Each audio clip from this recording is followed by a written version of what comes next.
What? Sure. Let's just read the pony, right? Okay, right on. Senator Wagner. Anything I can do with Kim, I'm solid. Okay. All right, now I think we're going to do a bunch of items with the Oregon Health Authority. Co-chairs, members of the subcommittee, I'm Tom McDonald with the Legislative Fiscal Office. I'm here to cover the items for the Oregon Health Authority, and then we will again rotate LFO analysts for the Department of Human Services. The rest of the agenda is pretty robust. Most of the items that you will hear involve general fund requests, some of them rather large. Because of the magnitude of the requests and some of the ongoing issues involved, most of LFO's recommendations are to defer action on these items to the 2020 session. There are some exceptions to that where LFO feels comfortable making recommendations for some of the requests or portions of the requests. And you're going to reveal that kind of one by one as we go through them? Yep. With your permission, we'd like to work these one by one in the remaining order of the agenda. The agencies are here to provide brief overviews of their requests. The CFO's office is available to provide their recommendation. LFO would then like to provide our recommendation. Okay, so we'll hear from the director first? Yes, that's what we like to do. Right on. The first item is the Oregon Health Authority's rebalance report for the 1921 biennium.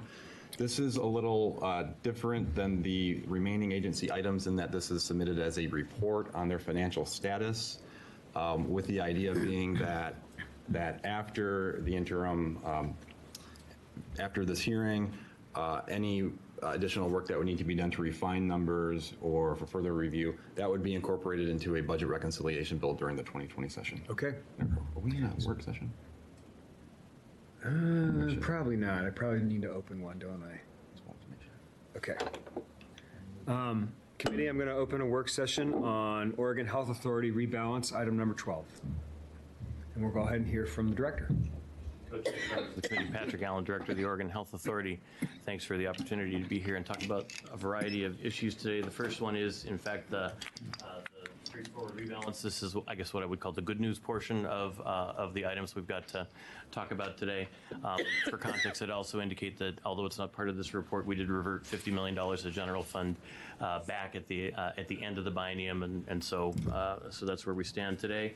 The rebalance is a net savings to the general fund of $22.5 million, costs about $24 million, offset by about $47 million in savings. And what I'll explain are about $2 million in management actions, but there's a movement of programs that offsets some of that. In detail, the challenges include a change in the federal match rate. We budgeted for a decrease in the federal match rate as the economy continues to improve. The baseline match for Medicaid tends to go down. We did budget for that.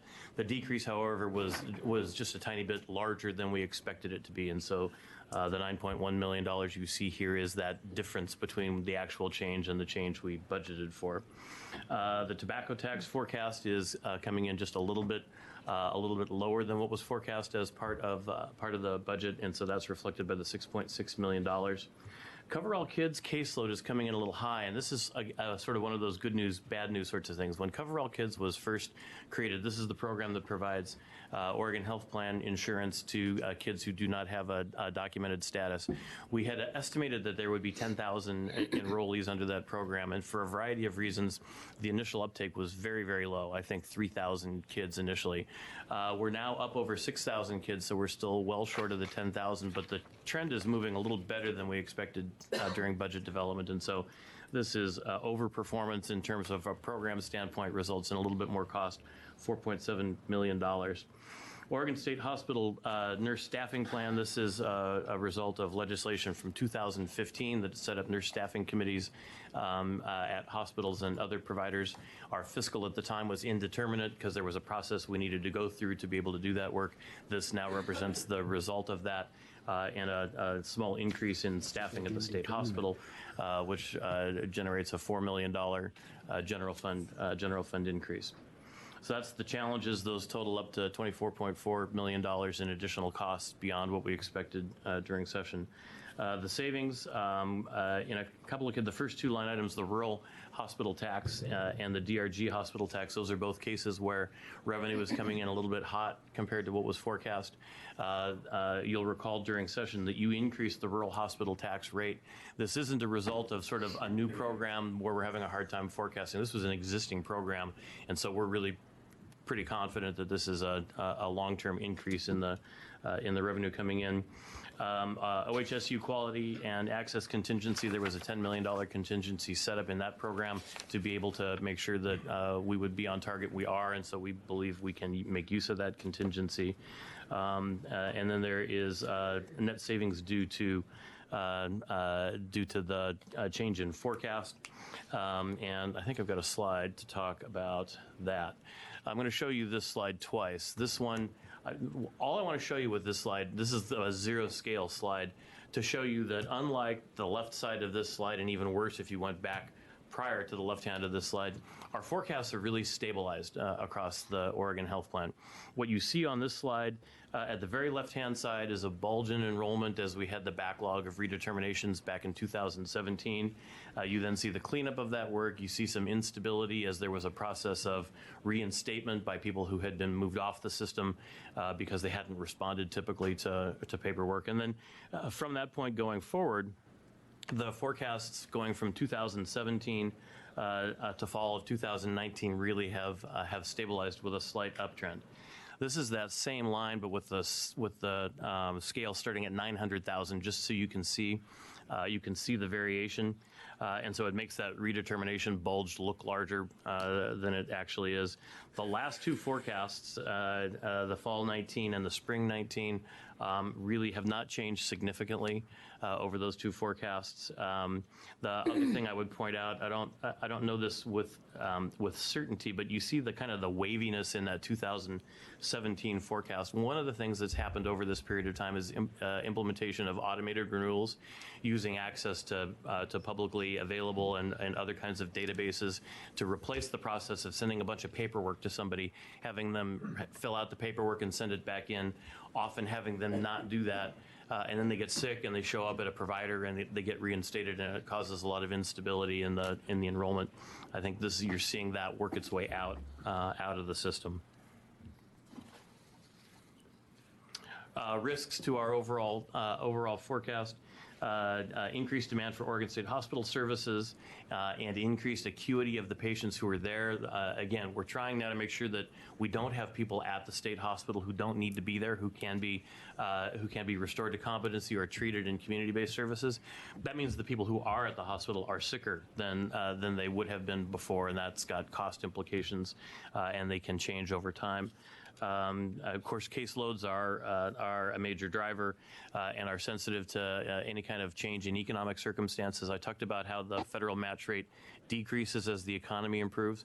It also increases as the economy worsens, but there's a considerable lag in that change. And so if we tipped into a recession at any point in the future, we would expect it to be some time before that federal match caught up with that. And then we're doing a lot of work around behavioral health. Some of you I know are in the Human Services Subcommittee and have heard that in more detail. We're really, it's an all hands kind of a response to our own organizational issues and our own resource issues, but also the crisis that exists there. With that, I would be happy to take questions about the rebalance. Hi, Senator Hansel. Welcome. Go ahead. Thank you, Mr. Co-Chair. I got a couple of quick questions. One of them is on the tobacco revenue, the 6.6. I mean, we're barely 6 months into the new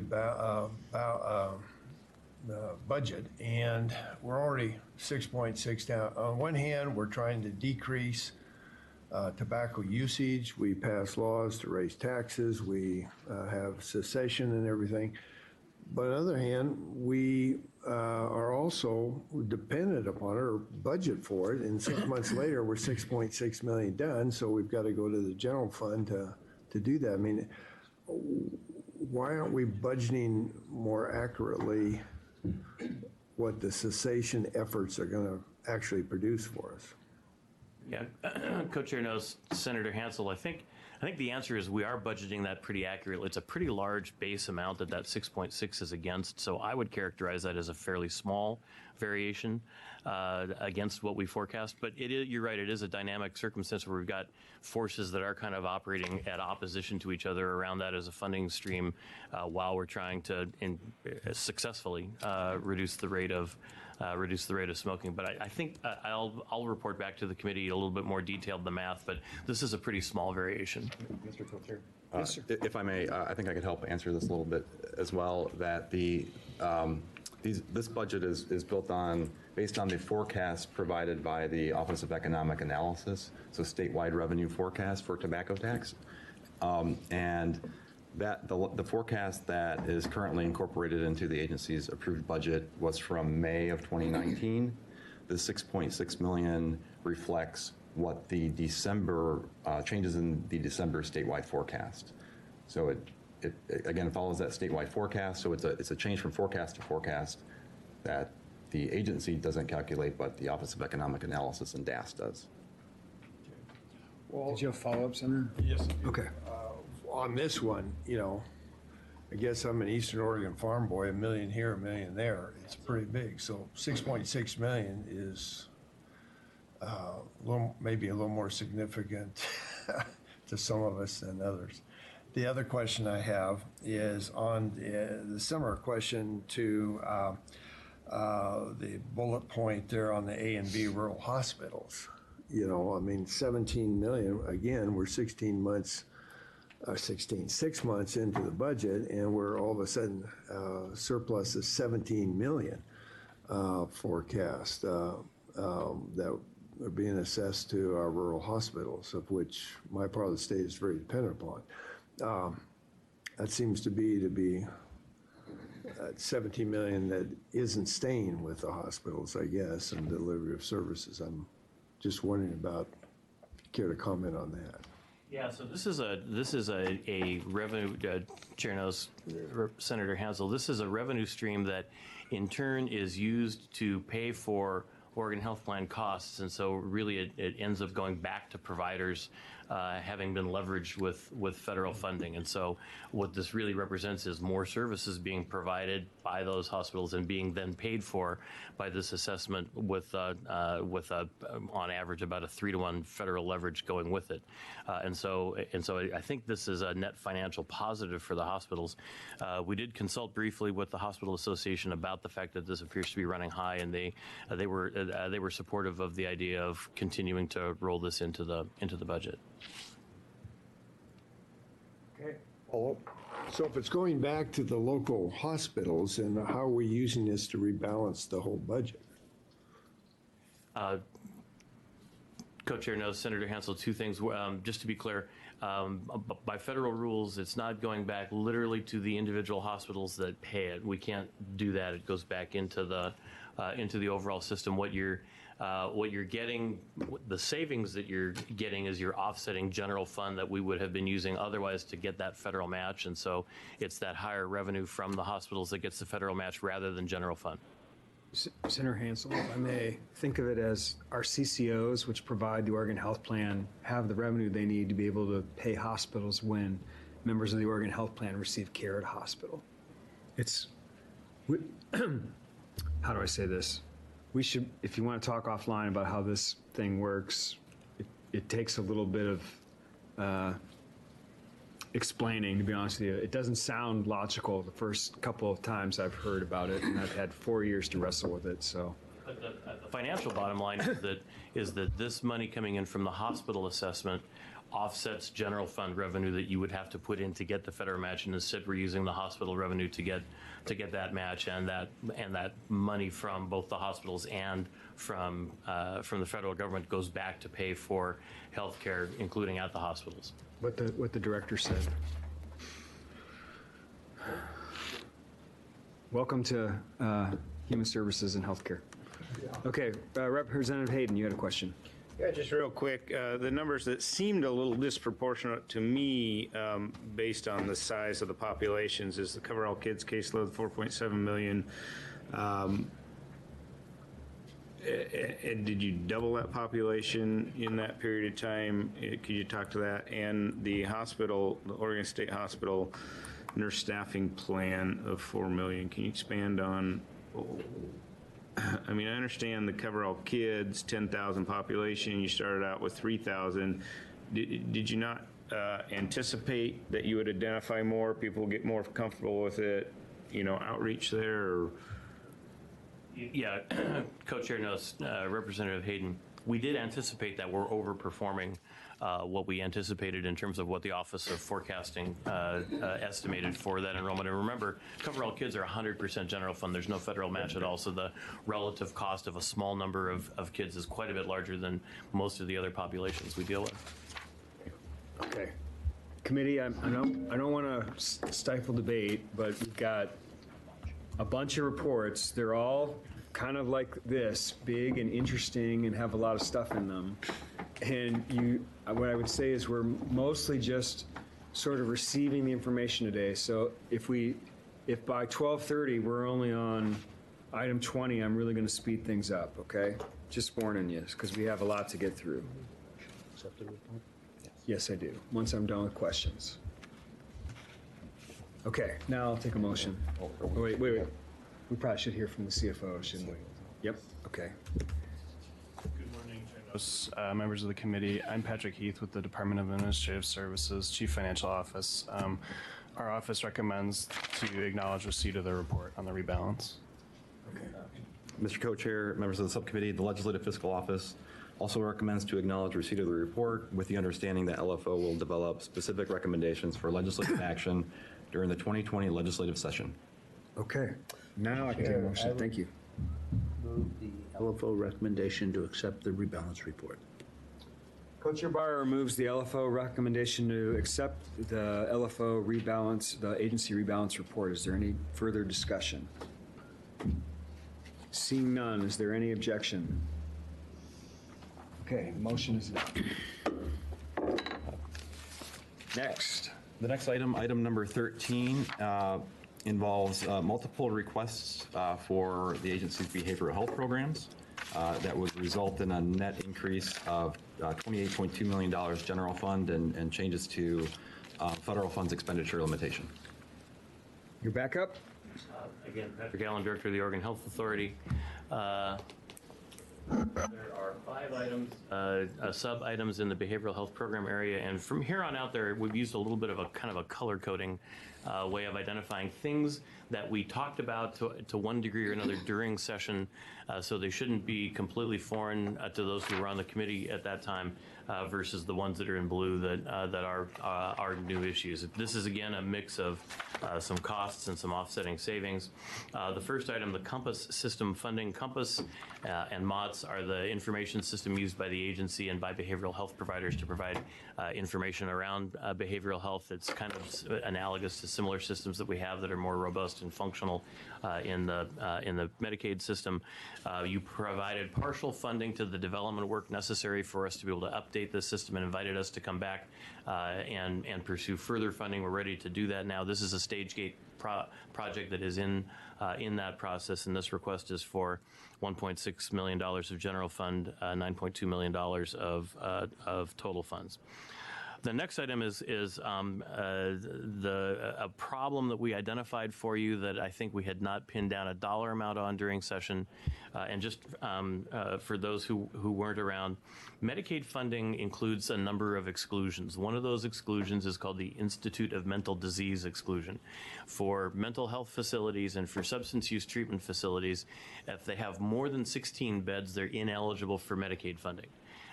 This issue has to do with substance use treatment facilities that have more than 16 beds for which we were inappropriately claiming Medicaid match because we had not accurately tracked that they were subject to the IMD exclusion. This was a problem that was identified a number of years ago and fixed. However, that fix was highly dependent on individual people at the providers and in our office catching coding issues and correcting them and doing basically some manual processes to fix that. We became aware of the fact that this got unfixed sometime in about 2013.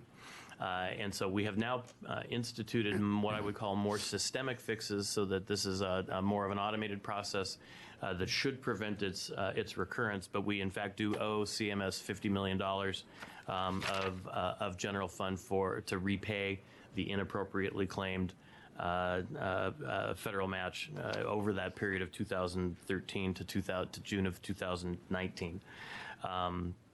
Again, this is something that we talked about kind of conceptually back during session, but we didn't have a final dollar amount for it. Couple of offsets.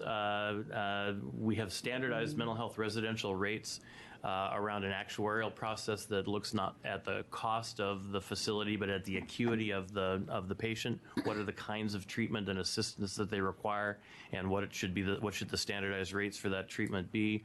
That will, over the balance of the biennium, save us $11.9 million.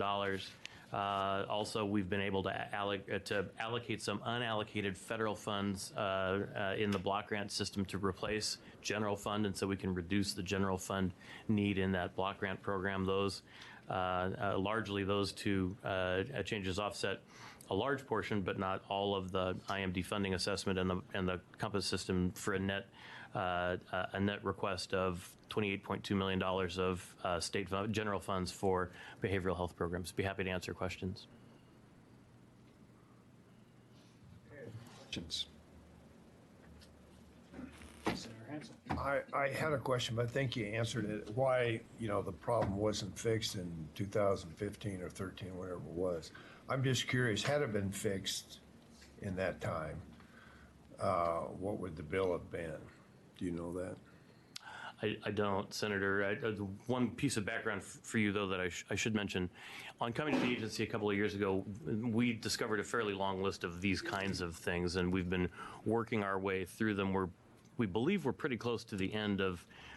Never say, the minute I say we're at the end, I'll find something new. But we think we've worked our way through these kinds of issues, and this we hope is the last significant one.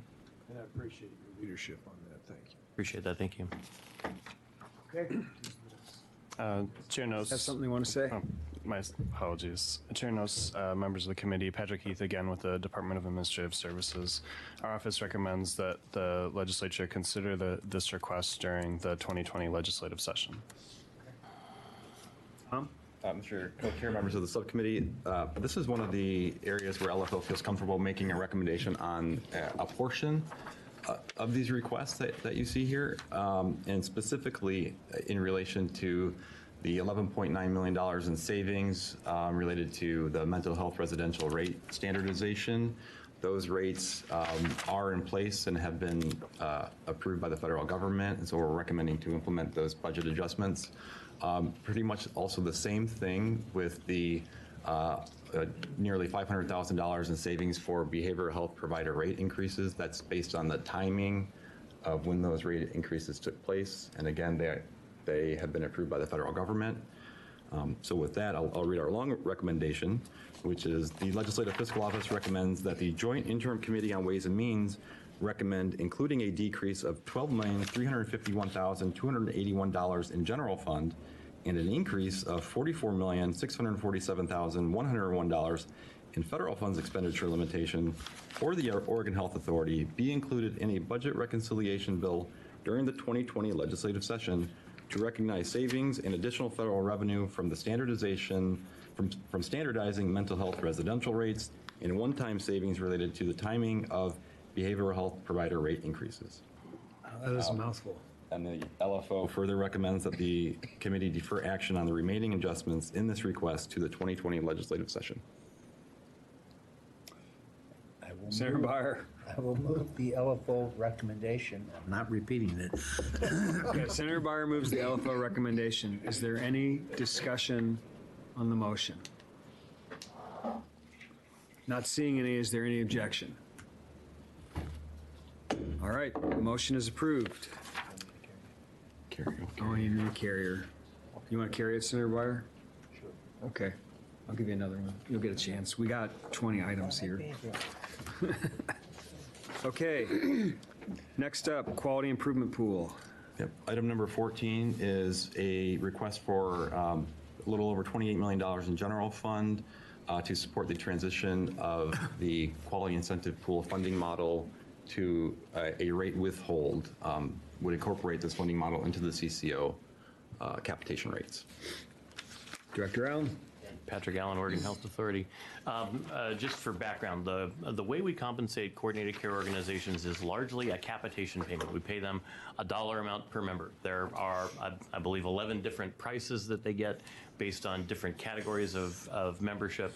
But that's kind of the general model. In addition, they receive about 4% of their compensation based on their ability to achieve a variety of metrics around quality of the care that they provide and outcomes for better health that they achieve. The mix of what's in that portfolio changes over time, but it's usually somewhere from 7 to about 14 or 15 different quality measures. Historically, we have offered that as a bonus on top of the capitation payment. What we're doing as part of CCO 2.0 for a variety of policy reasons is now making that a withhold. So instead of getting $100 of a base and $5 on top of that, or $4 in this case on top of that, with a bonus, they're getting $104, but we hold back $4 pending their achievement of the quality metrics. The thing that we had been unaware of, unfortunately, during the development of the budget is state accounting rules provide that if you have a withhold, you have to actually fund that at the time that you execute the contract, not as we have historically done at the time that you pay the bonus. And so we end up with 1 year of the biennium's worth of payment that needs to be moved into this biennium. That's a one-time thing, and you know, we're basically not spending any different amount of money over the course of the contract, but when it gets accounted for, it changes, and that's a real financial impact on the budget, and that's what this $28.1 million of general fund, $83 million of federal funds represents. Be happy to answer questions. Quick question. Hayden? Thank you, co-chairs. Why the change in accounting from the old system to the new system? Why kind of prepay hold versus pay bonus? Yeah, Chair knows, Representative Hayden, a variety of reasons. Probably the biggest is we're trying to change the rate setting system to get as close as we can to global budgets versus actuarially sound rates. We still have to have actuarially sound rates, but the more we can get into the rate itself rather than things that are outside the rate, and this isn't part of this issue, but the longer we can have the rate period be, we're trying to move to something that looks more like 2-year rates, the more we can build longer term certainty into those rates and have an impact on that, making the system look like a global budget. It's pretty arcane from an accounting standpoint, but it changes the incentive structure a little bit. Other questions? Patrick, you got anything you want to tell us? Chair knows, members of the committee, Patrick Heath again with the Department of Administrative Services. Our office recommends that the legislature consider the request during the 2020 legislative session. Tom? The Legislative Fiscal Office recommends that the Joint Interim Committee on Ways and Means defer action on the request to the 2020 legislative session with instruction to the agency to explore additional options to mitigate the one-time cost of the quality incentive pool withhold model. Okay. Mr. Chair, I would move the LFO recommendation deferring action until the 2020 session. Senator Byer moves the LFO recommendation to defer action on this until the 2020 legislative session. Is there any further discussion? Not seeing any. Is there any objection? Not hearing any. The motion is adopted. Next. Oh, we need a carrier. I'll carry this one.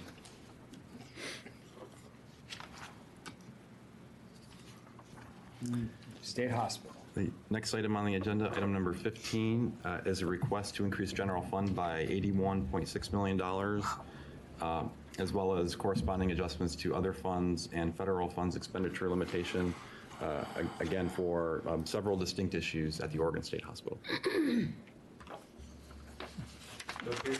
I continue to be Pat Allen with the Oregon Health Authority. About 7 or 8 items here, and I'm going to go through most, if not quite all of them. The first item is a revenue shortfall, and this has got about a 4 or 5 year history that goes with it. And it has to do with an effort at the state hospital to maximize revenue from non-state sources, primarily Medicare and to a lesser extent Medicaid. And the long and short of it is the estimates that were made at the time were overly optimistic, and then they kind of, as budgets do, got expanded a little bit. And the question that I've been working to answer since I got to the agency was, are we falling short in this revenue achievement because we're not trying hard enough, or we're not doing the right things, or we're somehow missing something, or was this just an unrealistically hopeful estimate of what we could hope to achieve? We have substantially increased other revenue at the hospital, but we remain short of those initial forecasts.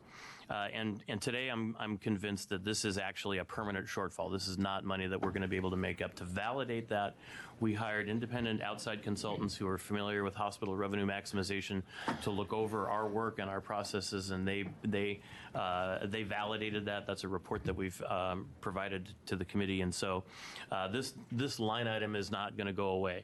It's a shortfall that we cannot close, and so that represents, as you see, about half of the ask here. The next line item is increased staffing costs.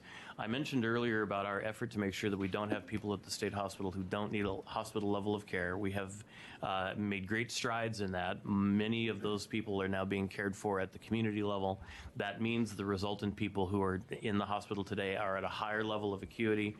A higher level of acuity often means they need closer supervision and treatment. We kind of colloquially refer to those as 1-to-1 or 2-to-1 methods, where there's a person or two people with that patient at all times for the patient's safety and for our staff's safety. We're working to try to bend the curve on that, because we think we've got some circumstances where the amount of 1-to-1 and 2-to-1 circumstances are outside of best practice, but it's a very tricky balance to achieve, because we do have circumstances where we have patients who are a serious risk of harm to themselves and to others. We've had numerous instances of staff being injured, including hospitalizations. What this line item represents is the current pattern of staffing costs necessary to be able to meet that enhanced need at $23.6 million. The third one, and those are two issues, as you can see by the color coding, that you had some heads up about during session. The next one, I would say, maybe gets a half a shade of red, because we talked about this at the very end of session, far too late to be able to accommodate in any kind of a budget discussion, and it was our response to the crisis of aid and assist patients at the hospital, where we were failing to comply with federal law and needed to take a variety of actions to cure that.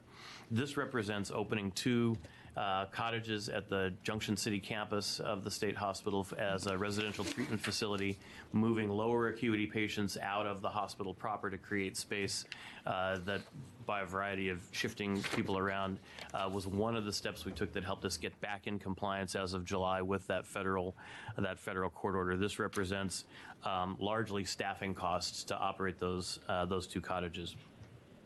There were some other components to it, but that's the biggest piece.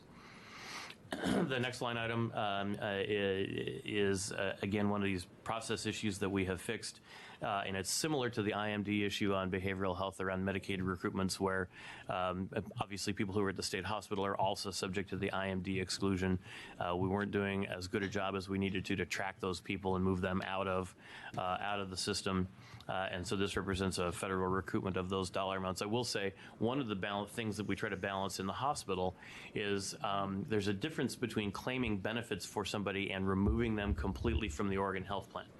Easiest thing to do to make sure we don't ever improperly claim would be to move them off the health plan. The problem is when they then leave the hospital, we've made it that much more complicated for them to reestablish their health care and get the help that they need in the community, because there are lag times with enrollment and those kinds of things. So what we do today is we keep them enrolled, but suspend their claims for benefits. That process has been imperfect previously. We think we've improved it substantially. The next couple items are relatively small. equipment kinds of issues. The largest has to do with the personal monitoring transmitter system. All of our employees have basically a help button on their person somewhere that alerts the security staff at the hospital if there's a problem where they require assistance. At the Salem campus, that equipment is end of life and needs to be replaced. That's what this $1.9 million is. I think everything else is adequately dealt with in the interest of time in the report on OLS. Be happy to answer questions. Okay. Senator Hansel. Well, I wasn't here, obviously, in the committee when all this was put together, and that may be a good deal, it may not be a good, good deal. But here we are, 16, or I keep going, we're 16% over budget, we're only 6 months into the budget. Why are we not able to, I mean, I just don't understand why we're that far off this soon into the new fiscal year. Where we got to come back for another 81.6 million. Chair knows, Senator Hansel. Back to the color coding. Those first two items are items that we talked about and had identified during the budgeting process, and the collective decision was to not deal with them during the establishment of the 1921 budget and basically punt them to later. And so we're bringing them back in that context. And the next item, the 8.5 million, was something that we knew about as the budget was being put to bed, but it was just too late in the process. So I would argue that the almost 70 million of this 80 million is not really being off budget this early in the biennium. It's taking care of things that we knew were on the table in the budget writing process, and we need to clean them up. Senator Hansel, are you familiar with the term in budgeting, like at risk for this? Like, have you ever heard that expression? No. Okay, well, it's a shorthand way to say, we'll take a chance and see if this works out, but we don't have a lot of confidence that maybe it will. And I think this is sort of one of those situations. We kind of knew this was coming.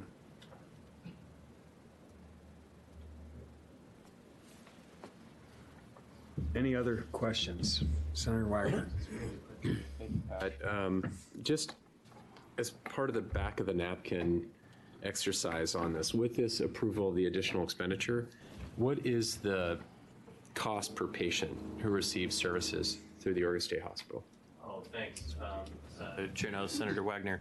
The back of the napkin number that we typically use, and I haven't actually validated in a while, I probably should, is about $1,300 per day for patients at the state hospital. It's the most expensive health care in the state. You also, just in asking that question, reminded me that I do need to give you a heads up, and it's been in the media today, and you've got a letter on OLS. It's not part of our report today, but in further response to the continued issue around the population at the state hospital, we do have a new ask for another $20 million.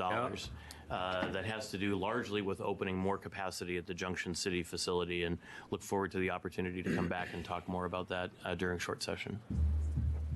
It would seem that our counties have figured out that they can send problematic residents who are acting out based on mental illness and homelessness to us, rather than keeping them in their area of the world.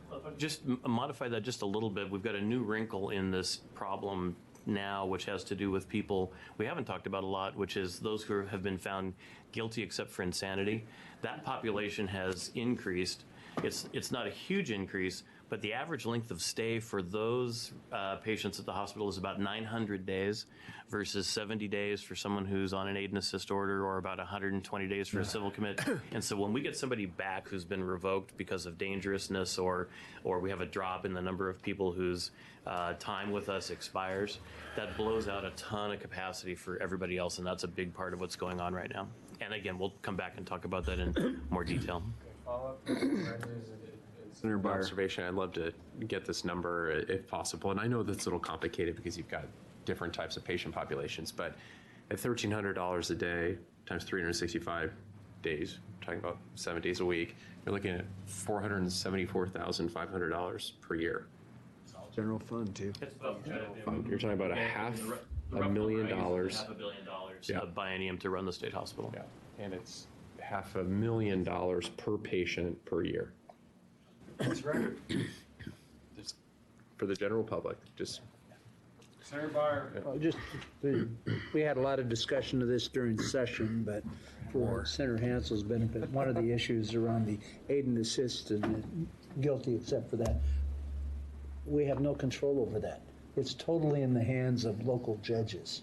And they seem to have found a way to increase that number coming our way, probably somewhat reflective of the homeless situation. Of the half of the hospital population that are there on an aid and assist order, 70% were homeless at the time of their arrest. Okay, we got DHS is going to be up here for, they need an hour probably too, so we could talk all day. Any other questions or things people want to pontificate about before we move on? Okay, Patrick, what say you? With the Department of Administrative Services, our office recommends that the legislature consider this request during the 2020 legislative session. Okay, Tom, what do you say? The Legislative Fiscal Office also recommends that the Joint Interim Committee on Ways and Means defer action on the request to the 2020 legislative session, with the understanding that LFO will develop additional recommendations for consideration during the session.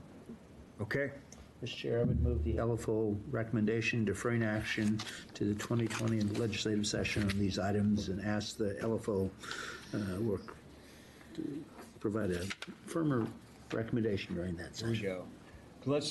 Senator Byer moves the Legislative Fiscal Office recommendation with regard to the Oregon State Hospital. Is there any further discussion? Really think about it if you have to. Okay, seeing no further discussion, is there any objection? Motion passes. Carrie? Oh, I'll carry this one. It'll be fun. Okay. Mr. Co-Chair, members of the subcommittee, our next item, item number 16, includes various position adjustments across several programs in the agency, which would impact the general fund this biennium by an increase of $137,992, and then some also impact other funds and federal funds expenditure limitations. A lot of these adjustments involve converting contractual staff to full-time state employees, but there are also some other, I guess, odds and ends position asks. Okay. Patrick Allen, Oregon Health Authority. I don't know that I'll spend a ton of time on this. There's not, as was observed, there's not very much general fund in this. The positions are largely at the hospital on the conversions that Mr. McDonald just talked about. Be happy to answer questions. Any questions? Patrick. Committee, Patrick Heath again, with the Department of Administrative Services, and our office recommends that the legislature consider the request during the 2020 legislative session. Mr. Co-Chair, members of the subcommittee, this is another example where LFO would like to, is recommending a portion of this request for approval. That portion deals with positions requested for in the Public Health Division, which are all supported by other funds and federal funds revenues. These are for, I think what the agency has coined, foundational programs, immunization, HIV, the TB section, health preparedness, and they've identified all the other funds and federal funds revenue that can support these positions on an ongoing basis. So with that, I'll read our full recommendation, which is LFO recommends that the Joint Interim Committee on Ways and Means recommend including an increase of $452,879 in the other funds expenditure limitation and an increase of $338,964 in the federal funds expenditure limitation, and authorizing the establishment of 7 positions for the Oregon Health Authority Public Health Division in a budget reconciliation bill during the 2020 legislative session to address staffing issues. LFO also recommends further review and consideration of the remaining requested positions during the 2020 legislative session. Okay. Co-Chair Byer. Chair, I move the LFO recommendation. Co-Chair Byer moves the LFO recommendation with regard to position requests for the Oregon Health Authority. Is there any discussion? I have a comment before we leave State Hospital. Go for Is this the last? So pertaining to this and probably more to the other one, discussion about county jail versus prison, state prison, I noticed over the last 5 years, and I'm wondering if we do any analysis, a lot of the sentencing that we do for various penalties is 364 days, which in my mind, that puts that penalty back at the county level rather than the state prison system. Do we track almost like an unfunded mandate type? I mean, why don't we have any penalties that are 366 days? They're almost all 364 days. But my question is, which I think puts burden on our counties, and then where we think they're going to be taken care of, and then populations end up coming back to the state hospital. Do we make that connection at all? Co-Chair knows, Representative Hayden, we deal with people pre-adjudication, and so I don't track sentencing data or anything like that around where people are, because at the point that they've become sentenced to the correctional system, unless they're found guilty except for insanity, they're not part of the population that I'm trying to help manage. There you go. Get on the public safety sub. Well, okay. Yes, All right. Representative, that was a decision made in 1995, and what we've come to call the Community Corrections Plan. And the concept at that time was that many of these people with lower criminal actions could best be dealt with at the county level, and through that, be better reintegrated into their communities quicker at a lower cost than putting them in a state prison. And we committed at that time, we being the legislature, to fund those county programs, which again has come to be known as community corrections, which is a little item of discussion now, but that's a judiciary matter. it's coming because the counties are cranky about it. So we're going to be discussing that in the short session. Well, kind of my point is, I think through some of these diversion programs and whatnot, and the judge's ability, knowing that if we sentence this way, they're going to be in the local county versus another option. I think it plays. I think it plays. Anyway. Okay. All right. Any further discussion on this? Okay. Is there any objection to the motion that was made? Okay. Seeing no objection, the motion is adopted. Senator Hansel, would you like to carry this one? Sure. Okay, great. Thank you. I would have let you carry the state hospital one, but I was worried there'd be a question about it. You'd have to answer. My helpline. Okay, next. Last item for the Oregon Health Authority's item number 17, which would address a couple of distinct issues for the Public Health Public Health Division, Public Employees Benefit Board, and Oregon Educators Benefit Board. Specifically, the request is for roughly $1.5 million general fund to backfill the remaining medical marijuana revenue that was used to offset general fund in the local public money for local public health authorities to support communicable disease programs. This wasn't an issue during session, and general fund was approved to backfill this revenue based on estimates at the time, and since then the revenue estimates for medical marijuana have continued to decline. So this would resolve that problem once and for all. And then there's a request for expenditure limitation and have an OAB to support IT security and system changes. Patrick Allen, Oregon Health Authority. I don't have anything to add. Be happy to answer questions. Any questions? Not seeing any. Okay. Patrick? Notice, members of the committee, Patrick Heath again with the Department of Administrative Services. Our office recommends that the legislature consider the request during the 2020 legislative session. Okay.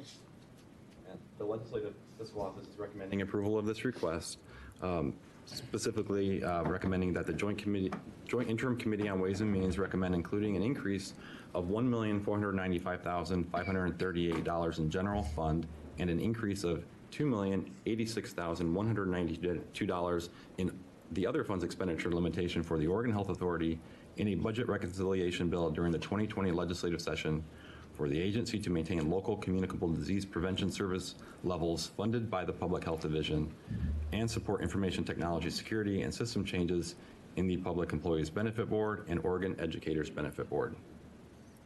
Mr. Chair, I would move the LFO recommendation. Co-Chair Byer moves the LFO recommendation for the Public Employee Benefits Board, the Health Authority, and the Oregon Education Benefit Board. Is there any discussion? Not seeing any. Is there any objection? Not hearing any. Motion is adopted. Senator Wagner, you feel like talking about this one at the full committee? Be happy to. Great. Quick question. Sure. What are we up to in terms of totals under budget adjust right now? Like the amount of money? Yeah. I have no idea.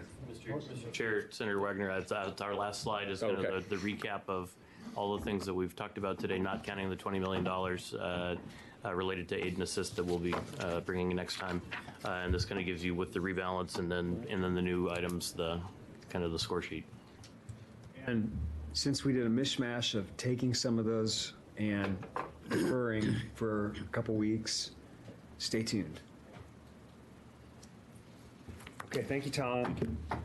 Are you familiar with the song by the Beatles, The Tax Man? Yes, okay, just make sure. There's a